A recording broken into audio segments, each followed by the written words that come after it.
This video is brought to you by Sailing World and sailingworld.com. Stuart Stroyley here with Sailing World magazine. Standing next to me is Dean Barker, skipper of the Emirates Team New Zealand America's Cup Challenge. Things have been going very well for the Emirates Team New Zealand America's Cup Challenge, and we're going to ask him one question on the bigger picture, which is a recently announced agreement between Team New Zealand and Luna Rossa. Dean, can you tell us what that agreement means to you as a team? Yeah, well, in essence what it is Luna Rossa have decided to challenge for the America's Cup, and they've come into the game pretty late.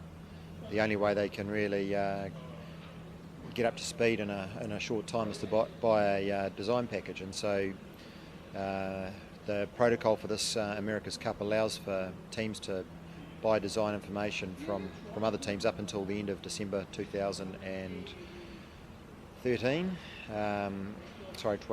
December 12, and so what that means is that Luna Rossa could either approach the different teams, see if they're prepared to sell any information, or they could buy the ACRM design package, which is available to all the teams as well. But so they were in talks with us. They felt it was a good way to go. We've obviously spent a lot of time on our design and where we are today, and so I think they feel it gives them the best chance to be competitive in San Francisco in 2013. And how much of an information sharing is this? Is it a total open door between you guys, or is it essentially you are giving them research up to a certain point and then you will both go your separate ways with your designs? Well, it's clear under the protocol that come December you end up having to split and go your separate ways, and so up until that point there's opportunities for us to go out and do some testing against each other. They'll have their team in their boat, we'll have our team in our boat, and we'll go out on the water and race or test or whatever we decide to do on that particular day. But it's a way for both teams to develop the tools very quickly in a limited time frame, because between July 2012 and February 2013 you're allowed only 30 days of testing on the water. That is a pretty minimal amount from a America's Cup where we're used to seeing 230 days on the water. Well, it is. It's very restrictive in a brand new class with no one really knows anything about, and the first boat you put in the water, and you're limited to that little amount of sailing time between for a 7-month period. It's very tough for the teams to A, to input back into their second boats, and B, also just to learn how to sail these monsters. So they'll be big, powerful boats. Now, are you guys planning on a one-boat or a two-boat effort at this stage? We're very much planning on 2 boats, but the costs just seem to keep escalating. It's very expensive. The cost of building these things is very high, and just to keep the thing on the water will be no mean feat. So yeah, we're looking at the options, but the plan for us is to build 2 boats. And you mentioned, I know Grant Dalton often talks about how difficult it is for a small country to raise these funds. Money is a big issue. How vital is the money coming in from Luna Rossa to the success of your campaign at this stage? Well, it's certainly another good portion of our funding coming in, in exchange for what we're providing them, and so that definitely allows us to fund the campaign or try to make up the balance of what we require. We've obviously got some very strong, very loyal sponsors on board already, with Emirates have backed, Toyota, Omega, to have Nespresso, and campers on board as well, right? Yeah, or camper through the Volvo, yeah. So that's been it's been really good. So to have those sponsors, and then to be able to, because those alone don't make up the whole budget. So we do need to find other ways to do it, and this has been one of them. Let's take a look at the AC45 now. I had a chance to go out in a couple of races on Sunday. You have had tremendous success on the circuit so far. James Spittle was saying that your key is not only do you win races, but when you're not winning races or events, you're coming in third or second. So you're right up there, and the consistency is really key. Take us through starting with the start of the race, which seems to be very important. It's a unique format. It's really important to get around that first turn first, much like in a motorcycle race or a BMX race.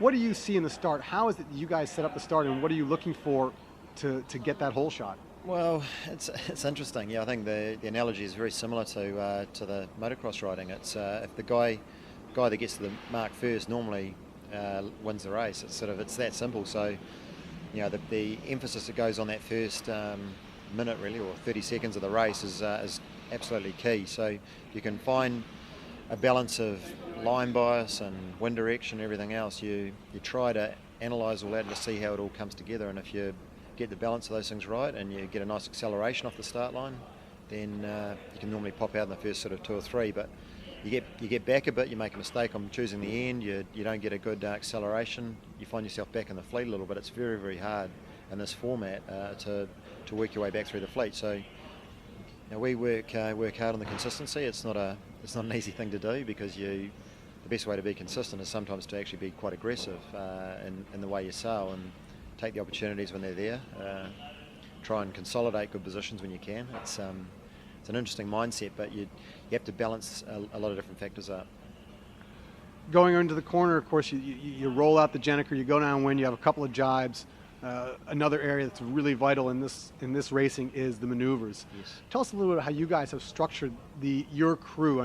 You have positions. You have a tactician, you have a bowman, you have a couple of trimmers, but those names really don't define what they do, because everyone is all over the boat. So what is the interplay, particularly between you and Ray Davies, a tactician? Where do you find him on the boat a lot of times, and how are you dividing up the tactical responsibilities? It's hard because the relationship before in a version 5 boat was very, everyone had very defined roles. They stuck to those roles.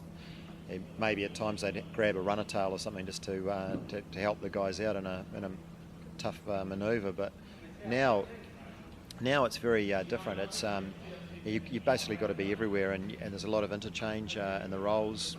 Ray ends up pulling runners, furling sails, pulling the Jenniker up and down and things. So he's in and out of the tactical loop a lot. So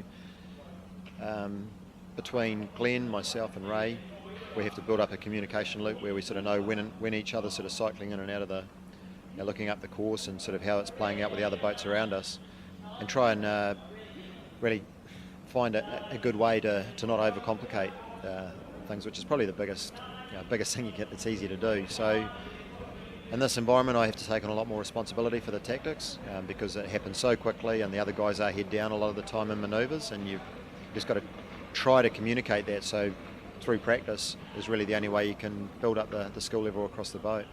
And you guys have been practicing a lot of it. Both the AC-45s, you did a lot of the Extreme 40s, and you have a couple of SL-33s, soft sail catamarans, but I imagine similar to the AC-45s in some respects. What has that brought to your program?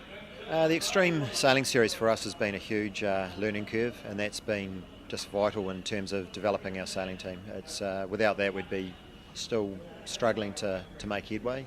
So that's even though the boats are quite different. Even though the boats are very different, like you go to an extreme sailing event and you might do 30 to 40 races over the 5 days, and race experience is just so hard to come by. So in this circuit this year with 9 events, the team's going to do some ridiculous number of races, 250 odd races, 300 races, and it's just experience you just can't develop. It's you really have to just go racing at times to make the mistakes, to learn what you can't do, the tactical implications of decisions you make, what the boats are capable of in a manoeuvre, and until you understand all that really well, it's very hard to go out and race with the confidence that you would normally in a monohull environment. Speaking of the monohulls, it's been now 4 years almost since you last did an America's Cup race in a monohull. I guess it's probably been more than 4 years.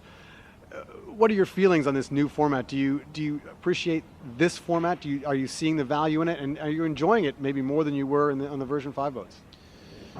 It's completely different. Everything that we do here is new. From the rules, the boundaries, the umpiring from off the GPS data, the courses, the reaching starts. Everything is different. The boats, obviously, and so you really every day you go out, you learn something else, and it's a real learning curve, and you just hope that you keep moving up at a certain rate. You know, 2013, July 13 is where it all kicks off for the challenges, and we have to be as race ready as we can be for that. And there'll be a lot to learn in the next 18 months, just to try and prepare ourselves to be as good as we can be. You go into an 11-man environment on a 72-footer, and it's going to be very very tough. The communication on the boat, just coordinating the crew manoeuvres, the extra loadings. You get things wrong, it'll be ugly. So it's this is a very good grounding for us. You come here, you learn a lot in a very short space of time, but it's really just going to take a lot of sailing to get to the same confidence levels, the same feeling of I guess, knowing of everything that's going on around you as we did in the monos. The 11-man crew, is that, as you guys double this crew and add one, go from a 5-man to 11-man crew, will we see the kind of the famous Kiwi work ethic, which seems to mesh so well with a big boat environment? Will that even become more advantageous as you move to the bigger boat, or is Oracle's money and Artemis's money going to be too much of a power to overcome that?